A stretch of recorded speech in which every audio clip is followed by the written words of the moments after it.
Okay, this is Math 2. I know it says 80 to 87 on here, but I'm only going to do 82, 84, 85, and 87 because those are the only ones that I think are worth your time. The rest of them you should know how to do by now. So if you're still stuck on trying to find the volume of a cylinder, the volume of a sphere, any of that stuff, please look at your notes. All right? Now, 82 says, examine the circle L at the right. Which of the following mathematical statements below is not necessarily true? So we got to work with this. So first one, it says, is LA or LD the same as AL? So if you look at the picture, presumably, since it does say circle L, L is actually in the middle. So we know that the radii, or all of these pieces right here, are going to be the same. That's a given. By a given, I mean, we're just going to assume those are true. And then, since A to B is the diameter of the circle because it goes through the center, that ends up giving us a 90-degree angle at angle C. And then, what else do we know? Let's see, we know that this angle, these angles out here are going to be the same as these in here. These angles, dB, the arc measure of dB is going to be the same as the central angle, and then so on and so forth. So let's see what it says. Is LA the same as LD? Yes, it is. Okay, so this one is true. Okay. The measure of angle DLB is the same as arc DB. Yes, that's true. So I'll give you an example. If this was, I don't know, let's say 50 degrees, this would have to also be 50 degrees. So DLB, the angle, is equal to the arc in degrees. Yes, so this is true also. Is LD parallel to CD or CB? I don't know, actually. Why would they be parallel? They'd only be parallel if you know this was 50 degrees also. But how are you going to figure that out? I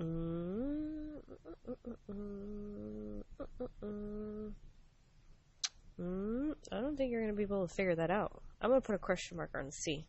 Check out the other ones. Okay, BC is twice BAC. Yes, that's true. So if this was like, I don't know, I'm just going to say, let's say it was 30 degrees in here, then this would be 60 degrees.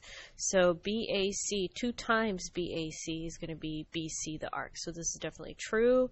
And then the last one is 2 of ALs is the same as AB. Yes, that's true. So the radius, let's say it was 5, right?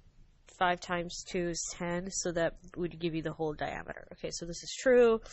So the only one that I'm going to say question mark, I'm like, how would you even prove that that wouldn't be true?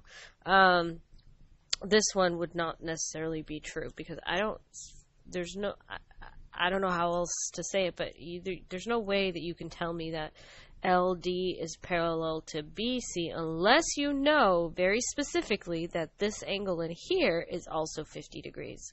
If that was true, then yes, you can tell me that those two are going to be parallel. But if you don't know what that angle is, then forget it. All right, 84. Multiply each of the following expressions. Now, I wanted to do 1 or 2 of these because they're a little confusing, and, well, I don't know if they're confusing for you or not, but this needs an area model. So I usually do x minus 1, x minus I, minus I, and then x minus I on this one. And we have, let's see, x times x is just x squared. Negative 1i times x is negative xi. Negative I times x is still negative xi. And then negative I times negative I is just like saying negative 5 times negative 5. That'd just be a positive 25. Well, you don't know what the i's are, but you do know it's going to be a positive I squared.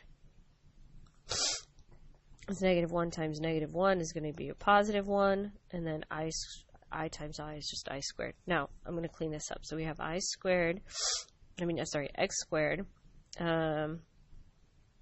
negative xi plus another negative xi gives us 2 xi's. And then we have plus I squared. Okay, now, hopefully you kind of remember this. So I was the same as the square root of negative 1. I squared was the same as negative 1. Because right, you square both sides and you get negative 1. So I squared is the same as negative 1. I'm going to replace it. So it's going to be plus negative 1. Negative 2xi x squared. So then we have x squared minus 2xi minus 1. And then that's it. I can't do anything else. That's done. Okay, so this is for A, and then you have to do the same thing for B. Now, this one says write the expression x squared minus 6ix minus 9 as a product. It basically wants you to factor it, and it's going to be a little tricky, but I think we can do it. I'm going to do this really quickly because this will help me out tremendously. Minus 9 would mean it would be, minus 9 would be negative 9, no, it'd be positive 9 times negative 1. Okay, I know that looks weird, but just bear with me. So 9 times negative 1, so x squared minus 6xi, or ix, or xi, whatever you want to do, plus 9 times I squared. Okay, you see where this is going? I'm literally just going backwards on what I just did up here. And then it's I squared. So that means we should have gotten...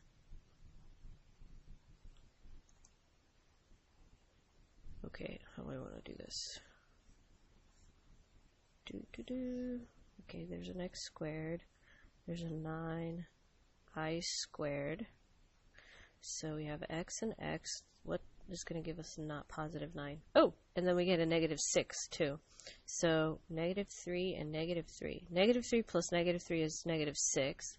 Negative 3 times negative 3 is going to give us a positive 9. Okay, so this might work, except we need i's. So let's go I and I.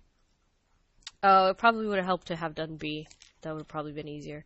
Okay, so then we have negative 3ix, negative 3ix. The negative 3 times negative 3 is positive 9. I times I is I squared. Okay, so this is actually going to give us x minus 3i, x minus 3i, or better known as x minus 3i squared. Because there's 2 of them, so usually you kind of write your answer like that. Alright, so that was 84. See, I told you this was long. Oh gosh, 85. A silo structure has the shape of a cylinder with a cone on top as shown in the diagram at the right. And then the farmer wants to paint the silo. How much surface area must be painted? So basically, what I've learned on these things is painting is obviously just what you see.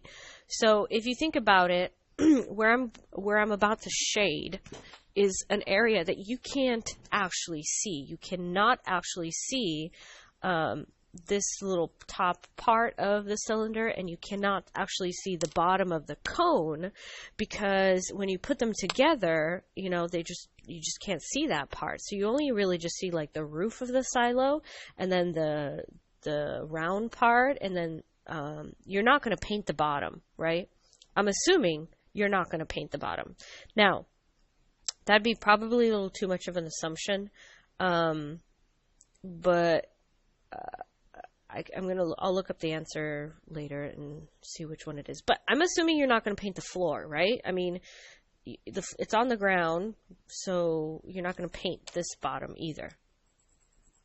Okay, so that means realistically you only need the round part of the cylinder and then the top of the cone. So the lateral surface area for a cone, which means just the part that makes this area right here when you open up the cone, was the pi RL, right?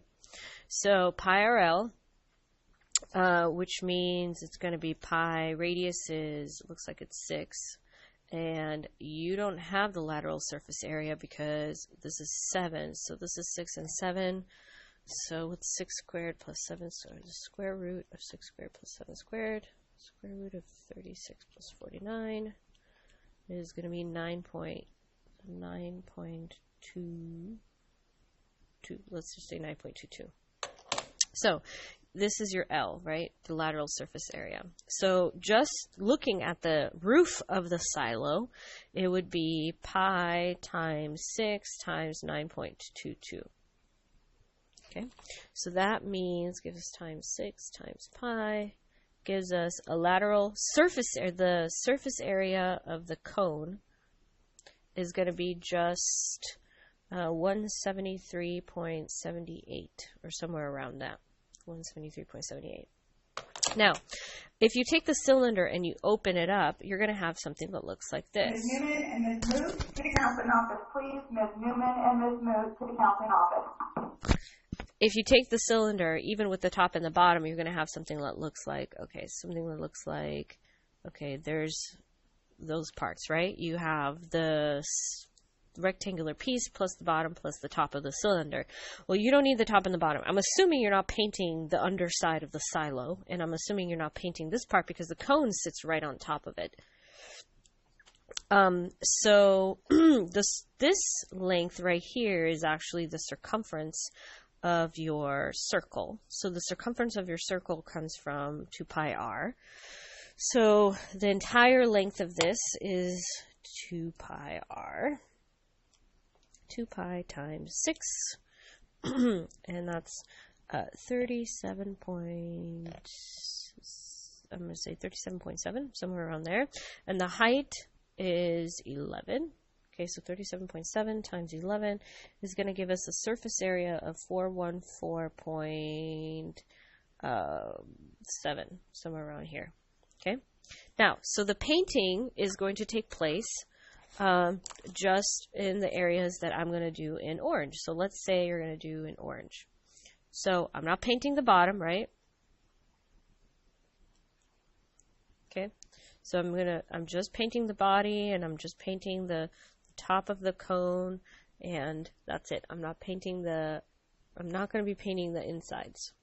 So 414.7 plus the 173.78 from the lateral surface area of the cone minus the base of the cone, because we don't really need the base. You should get something around 588.5. Now, what is this? Meters squared, because we're obviously in units. What's the volume of the silo? That is, how much cubic grain can the silo hold? Okay, so now it's just finding the volume altogether. So area of the base times the height for the cylinder, the volume of the cylinder, and then the volume of, do you hold grain in this part of the thing? Oh yeah, you do. Okay, so volume of the cone. Volume of the cylinder was area of the base times the height. Volume of the cone was area of the base times the height divided by 3. So work that out. Area of the base, you have the bases for both of them, and then multiply that out. Okay, now on 87, just really quickly, look at it, press pause if you need to, and this is what they did. Okay, these are the new pieces. So they actually drew a triangle in here, and they drew a triangle here, and they drew a triangle here. These parts are the same. These parts are the same, right? And then this angle is actually the same in here and in here. So technically, by side angle side, those pieces are actually the same, technically. Okay, there it is. Hopefully you can see it. I'll see you guys later.